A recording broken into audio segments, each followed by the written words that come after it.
Sahabat Salom, salam di dalam damai sejahtera Tuhan Yesus Kristus. Selamat kita bertemu kembali di dalam kebenaran Injil.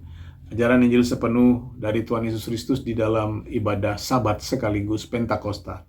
Puncak perayaan dari ibadah doa disertai puasa kita selama 10 hari, di mana di hari ini sebagai puncaknya kita rayakan dengan ibadah memuji Tuhan Yesus dan menikmati firman-Nya. Tema firman sahabat kita pada hari ini adalah Pentakosta, yang adalah peristiwa atau kejadian di hari kemenangan. Sekali lagi, Pentakosta adalah satu peristiwa atau kejadian di hari kemenangan yang sesuai dengan rancangan dan kehendak Allah yang sempurna di dalam kelahiran, kematian, kebangkitan dan kenaikan Tuhan Yesus Kristus, yang juga dikenal atau kita sebut sebagai rancangan kasih karunia Allah di dalam Tuhan Yesus Kristus. Maka oleh karena Pentakosta itu adalah merupakan kasih karunia Allah, hari kemenangan itu belum tentu sama pribadi lepas pribadi. Belum tentu sama dengan yang dialami oleh para rasul, di mana dalam satu hari secara serentak, secara bersamaan, mereka dibaptis oleh Roh Kudus. Kita semua yang percaya kepada kasih karunia Allah tentu memiliki kerinduan, memiliki pengharapan untuk segera dapat dibaptis Roh Kudus, menerima Pentakosta, menerima kuasa yang dari Tuhan Yesus Kristus. Itu sebabnya di hari ini secara khusus kita akan mempelajari tentang Pentakosta. Saudara-saudaraku, terlebih karena tahun ini adalah tahun yang istimewa, yaitu tahun pemuritan, di mana akan turun pengajaran-pengajaran khusus dari Tuhan Yesus bagi mereka yang menerima ajakan Tuhan Yesus untuk sungguh-sungguh menjadi murid-muridnya di tahun ini. Contoh adalah renungan kita di hari ini, tema Pentakosta, yang adalah merupakan dua unsur atau dua variabel yang akan menyempurnakan kemanusiaan kita, kehidupan umat tebusan Kristus.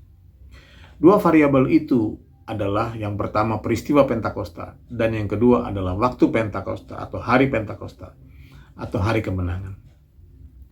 Variabel yang pertama, peristiwa Pentakosta, disebut sebagai variabel karena saudara-saudaraku terdiri dari rupa-rupa atau berbagai karunia-karunia roh untuk tiap-tiap jemaat. Variabel yang kedua adalah waktu Pentakosta, sebagaimana saudara-saudaraku tertulis di dalam berita Injil tentang Pentakosta, yang akan kita uraikan guna saudaraku menemukan makna dan kebenaran Pentakosta. Karena kalau kita mengerti pemahaman pribadi lepas pribadi, akan saudara-saudaraku melapangkan jalan untuk menerima baptisan Roh Kudus. Untuk itu, mari kita buka Alkitab kita untuk memeriksa berita Pentakosta yang tertulis di dalam Kisah Para Rasul 2. Kisah Para Rasul 2, kita akan baca ayat 1 sampai ayat 5.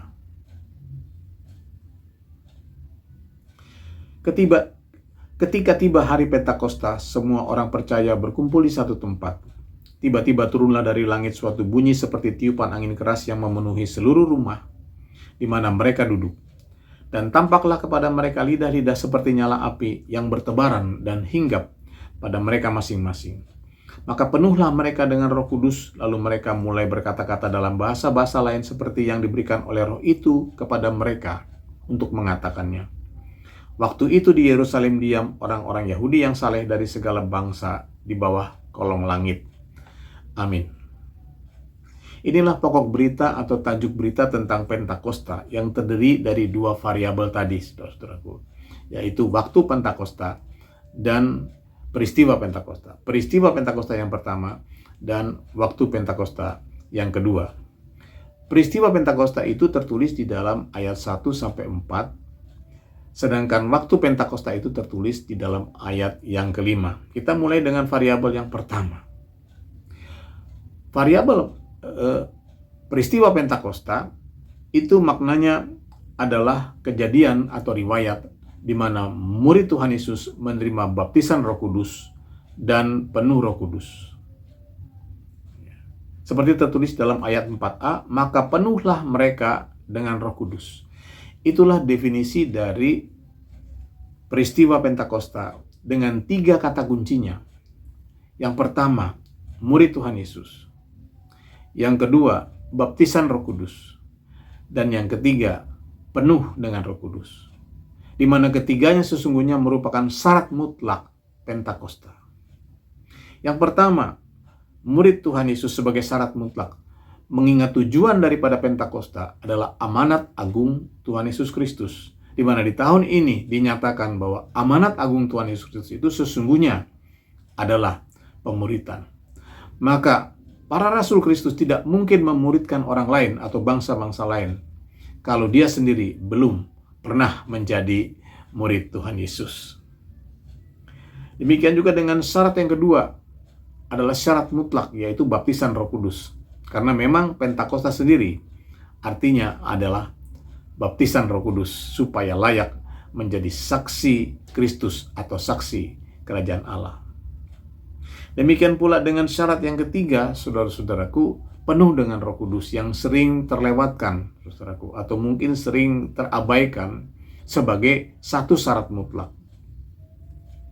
Saudara-saudaraku, mengapa dia merupakan syarat mutlak? Karena pemberitaan Injil itu sesungguhnya adalah peperangan rohani melawan tipu muslihat iblis dan rantai dosa.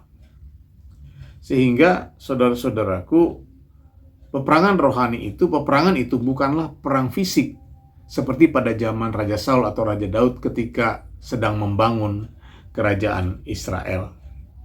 Bukan seperti itu, melainkan peperangan rohani untuk membangun kerajaan Allah melalui kesaksian dan pemuritan.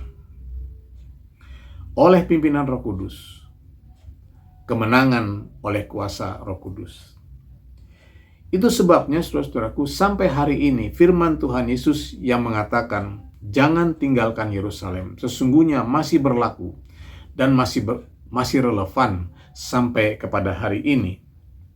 Tetaplah setia dan bertekun dalam ibadah dan pelayananmu.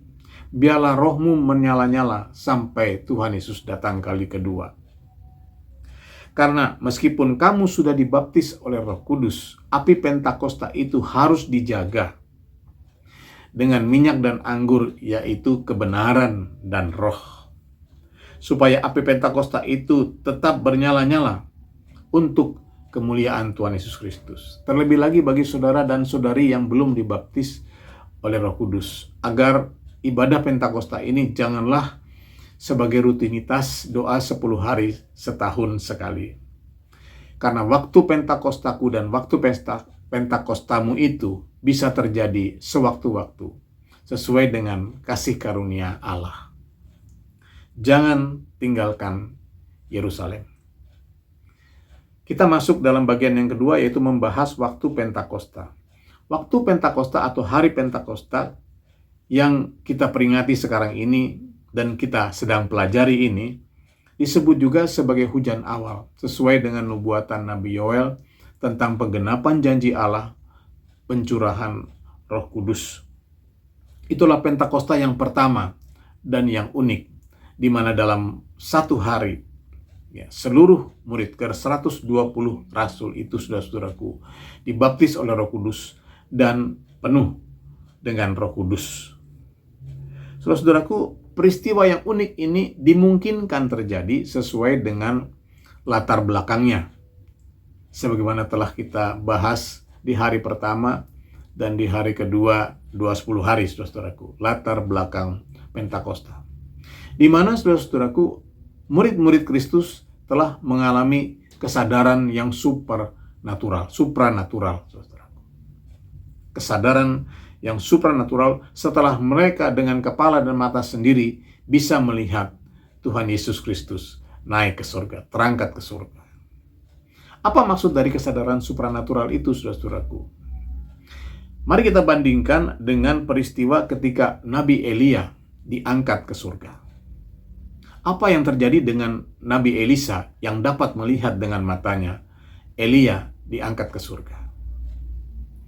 Roh Elia hinggap kepada Nabi Elisa.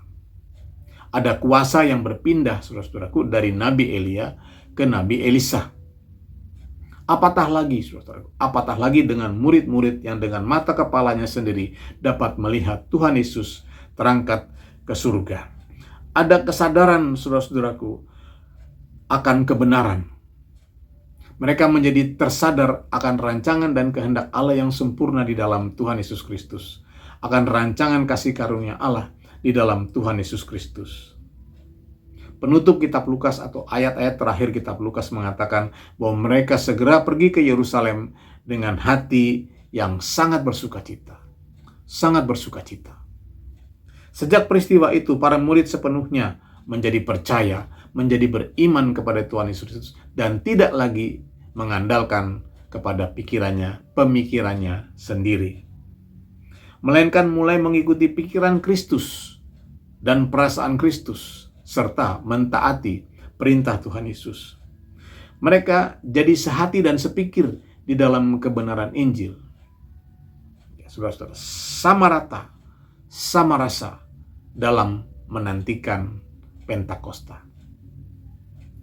Mereka tidak lagi memakai pikirannya masing-masing, melainkan sehati sepikir dalam kebenaran Injil. Itulah yang sesuai dengan rancangan dan kehendak Allah yang sempurna, atau rancangan kasih karunia Allah di dalam Tuhan Yesus Kristus.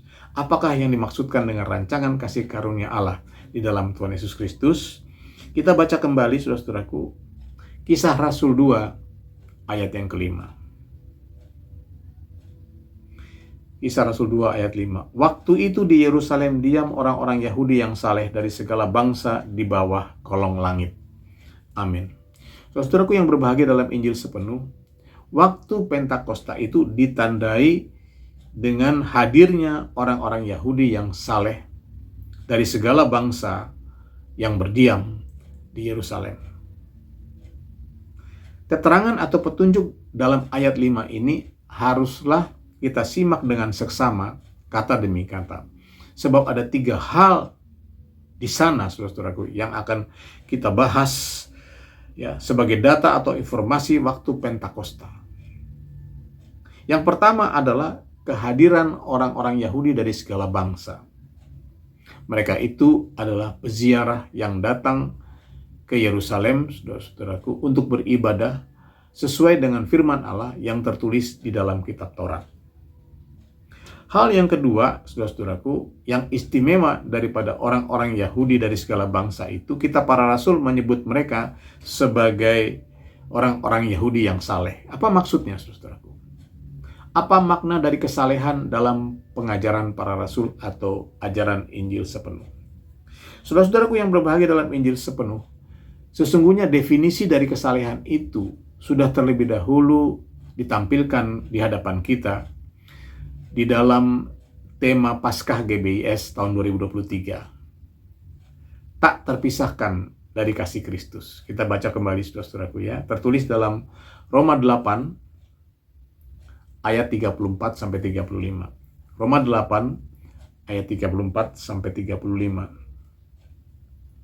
Kristus Yesus yang telah mati, bahkan lebih lagi, yang telah bangkit, yang juga duduk di sebelah kanan Allah yang malah menjadi pembela bagi kita. Siapakah yang akan memisahkan kita dari kasih Kristus? Penindasan atau kesesakan atau penganiayaan, atau kelaparan atau ketelanjangan atau bahaya atau pedang? Amin. Saudaraku, kita sepakat bahwa ayat-ayat Paskah GBS ini masih nyambung atau masih relevan dengan tema Pentakosta atau suasana Pentakosta di hari ini. Malahan ayat-ayat ini boleh kita katakan sangat berguna untuk menyingkap tabir Pentakosta yang sedang kita pelajari. Tadi dari 2 ayat, yaitu ayat 34 dan 35, diawali dengan ayat 34 yang berbicara tentang kematian, kebangkitan, dan kenaikan Tuhan Yesus Kristus yang sesungguhnya adalah merupakan kunci Pentakosta yang nanti akan kita bahas di bagian penutup. Yang kedua adalah ayat 35 yang berbicara tentang kesalehan. Siapakah yang akan memisahkan kita dari kasih Kristus? Penindasan atau kesesakan atau penganiayaan atau kelaparan atau ketelanjangan atau bahaya atau pedang? Amin.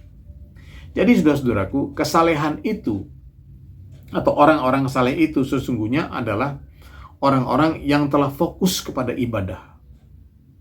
di mana ibadah kepada Allah itu menjadi yang terutama dari seluruh hidupnya. Bagi orang-orang saleh, bahkan ibadah hidup ini adalah ibadah. Apapun pekerjaan ataupun profesi mereka. Contoh adalah Nabi Daniel yang jelas adalah orang saleh. Dia rela mempertaruhkan nyawanya demi ibadahnya kepada Allah. Demikian juga dengan ketiga rekannya. Mereka berketetapan untuk hanya menyembah kepada Allah meskipun risikonya akan dimasukkan ke dalam dapur api. Itulah kesalehan, saudaraku, dalam berbagai keadaan, senang ataupun susah, sehat maupun sakit, untung maupun rugi, sukses maupun gagal. Di dalam kesalehan, ibadah tidak boleh dilalaikan. Seperti itulah gambaran kesalehan orang-orang Yahudi yang berkerumun di depan rumah tempat para rasul berkumpul. Pertanyaannya, apakah kesalehan mereka itu menyatakan kesempurnaan mereka di hadapan Allah? Jawabannya belum. Mengapa? Karena justru kesalehan itu adalah satu tingkat menuju kepada kesempurnaan. Ya, selangkah lagi menuju kesempurnaan. Apa itu kesempurnaan? Kekudusan. Namun ajaran Injil sepenuh mengatakan bahwa kekudusan itu tidak bisa datang dari kekuatan atau kemampuan manusia itu sendiri. Kekudusan itu datang dari kebenaran firman Allah. Firman Allah itulah yang menguduskan, karena firman Allah itu adalah kebenaran. Namun bukankah kesalehan atau ibadah daripada orang-orang Yahudi itu juga termasuk bertekun di dalam firman Allah? Mengapa mereka tidak kunjung sampai juga kepada kesempurnaan? Karena firman Allah yang dimaksud, firman Allah yang menguduskan, adalah firman Allah yang turun ke dunia dan menjelma menjadi manusia, yaitu Yesus Kristus, Anak Allah. Jadi saudara-saudaraku, Tuhan Yesus Kristus sebagai anak Allah itu berbicara tentang firman Allah yang hidup. Orang-orang Yahudi itu belum kenal Yesus sebagai anak Allah, karena mereka datang dan tinggal dari luar Israel, sedangkan Yesus tidak pernah keluar dari Israel. Mereka belum mengenal Yesus sebagai anak Allah, apalagi mengenal Yesus sebagai Allah yang perkasa, Bapa yang kekal, Raja damai. Sedangkan mengenal Yesus sebagai guru atau sebagai penasihat ajaib saja mereka belum kenal, apalagi mengenal Yesus sebagai Allah. Itu berarti mereka belum dijamah, mereka belum dibaptis oleh Roh Kudus. Masih ada proses yang harus mereka lalui setelah bertobat, yaitu bertekun menjadi murid-murid Tuhan Yesus. Murid-murid yang dengar-dengaran kepada firman Kristus. Itu sebabnya di dalam keheranannya, mereka tanpa mereka sadari mengikuti ibadah yang dipimpin oleh Rasul Petrus. Sehingga mereka, saudara-saudaraku, bertobat dan dibaptis.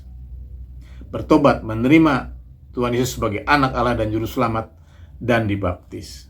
Namun apakah mereka langsung bisa menerima baptisan Roh Kudus? Jawabannya juga tidak, saudaraku, sebab Kisah Para Rasul tidak mencatat hal itu. Tidak seperti ketika peristiwa Cornelius atau orang-orang Efesus yang didoakan oleh Rasul Paulus. Ya, tidak ada catatan mengenai mereka dipenuhi atau dibaptis oleh Roh Kudus. Artinya, mereka harus menjadi murid yang bertekun dalam pengajaran para rasul sampai penuh dengan kebenaran Injil, atau sampai Injil sepenuh. Itulah waktunya di mana mereka akan menerima materai keselamatan, yaitu baptisan Roh Kudus. Akhirnya, saudara-saudaraku, Kisah Rasul pasal 1 ayat yang kelima ini mengatakan bahwa di waktu Pentakosta diam orang-orang Yahudi yang saleh dari segala bangsa. Di sana dikatakan diam orang-orang Yahudi di Yerusalem. Apa maksudnya kata diam, saudara-saudaraku? Maksudnya adalah mereka berziarah dan beribadah di Yerusalem untuk waktu yang cukup lama. Maka jelaslah bahwa mereka telah berada di Yerusalem sejak hari raya Paskah orang Yahudi. Besar kemungkinannya mereka juga mendengar tentang berita kematian Yesus Kristus. Mungkin mereka bertanya-tanya ke kiri dan ke kanan. Juga berita yang simpang siur, tetapi viral mengenai kebangkitan Tuhan Yesus Kristus. Selanjutnya, saudara-saudaraku, setelah Paskah, orang-orang Yahudi itu melanjutkan dengan ibadah secara maraton, yaitu ibadah Hari Raya 7 Minggu. Yang puncaknya adalah tepat jatuh di hari Sabat orang Yahudi, yaitu hari yang ke-49, satu hari sebelum hari Pentakosta. Murid-murid Tuhan Yesus dibaptis oleh Roh Kudus. Apa kesimpulan yang dapat kita ambil dari peristiwa orang-orang Yahudi yang diam di Yerusalem itu, saudara-saudaraku? Saudara-saudaraku yang berbahagia di dalam Injil sepenuh, sebagaimana saudara-saudaraku kesalehan mereka yang belum sempurna, demikianlah juga dengan ibadah dan ziarah mereka yang juga belum sempurna. Dimulai dari perayaan Paskah orang Yahudi yang hanya sampai kepada Jumat Agung dan ditutup dengan Sabat orang Yahudi. Belum sempurna karena di dalam rancangan dan kehendak Allah yang sempurna, di dalam rancangan kasih karunia Allah di dalam Tuhan Yesus Kristus, Paskah yang sempurna adalah hari kebangkitan. Kesempurnaan Paskah adalah hari kebangkitan yang jatuh di hari Minggu. Demikian pula dengan perayaan 7 Minggu yang dirayakan oleh orang Yahudi itu belumlah sempurna, sebab kesempurnaan 7 minggu sesuai dengan rancangan kasih karunia Allah di dalam Tuhan Yesus Kristus adalah Pentakosta atau hari yang ke-50. Jatuh di hari Minggu. Kita baca ayat yang terakhir, saudaraku. Yohanes 7 ayat 37 sampai 39. Dan pada hari terakhir, yaitu pada puncak perayaan itu, Yesus berdiri dan berseru, "Barang siapa haus, baiklah ia datang kepadaku dan minum. Barang siapa percaya kepadaku seperti yang dikatakan oleh kitab suci, dari dalam hatinya akan mengalir aliran-aliran air hidup." Yang dimaksudkannya ialah roh yang akan diterima oleh mereka yang percaya kepadanya. Sebab roh itu belum datang karena Yesus belum dimuliakan. Amin. Saudara-saudaraku yang berbahagia dalam Injil sepenuh, Pentakosta adalah puncak kegenapan rancangan kasih karunia Allah di dalam Tuhan Yesus Kristus, yaitu apabila Tuhan Yesus ditinggikan dan dimuliakan, maka Roh Kudus pun akan dicurahkan. Apabila Yesus menjadi Tuhan di hari Sabat, maka Tuhan Yesus, akan membaptis umatnya dengan Roh Kudus. Jelas di sini, saudara-saudaraku, diperlukan pengenalan yang benar akan Tuhan Yesus Kristus untuk sampai kepada Pentakosta. Lewat ketekunan menjadi murid-murid Tuhan Yesus.